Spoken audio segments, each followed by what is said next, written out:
This is Ken Makovsky, author of the blog My Three Cents, and this is a welcome back to the next part of our interview with Paul Smurl of the New York Times.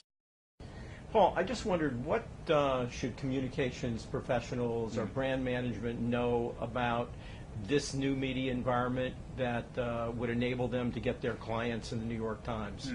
Yeah. On the digital side particularly, but anywhere. Well, so while I'm not a journalist, I do talk to them on a daily basis, and I'd say the best advice there is to tell really rich stories, including the use of multimedia. I think it's an important way to enhance a story. I mean, our journalists are interested in telling great stories, and to the extent someone has a really interesting story to tell, then that's something that we think is newsworthy and worthy of our readers' time and attention.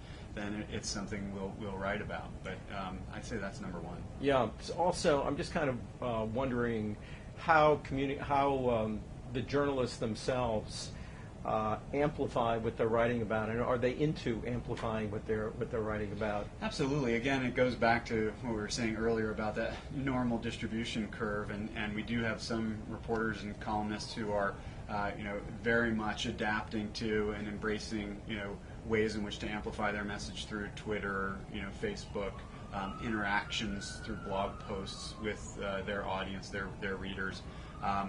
But the answer is absolutely yes. It's just not completely uniform at this stage. And you mean in terms of people doing it? That's right. That's right. So obviously you're encouraging definitely encouraging folks. One of the things we've done recently is to create a social media editor group or pod, a group of 6-7 people who will go around to individual news desks and help them figure out ways in which they can amplify their stories through social media, and how to do that, the sort of techniques involved, the tools available to them, how to monitor social media and what's playing in social media in terms of what's trending and how their own stories are doing there.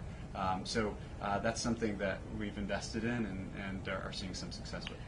And really my last question, I'm just curious, I'm sure there are a lot of bloggers out there that are listening. Curious, does a blogger have an opportunity of getting in the getting coverage from the New York Times?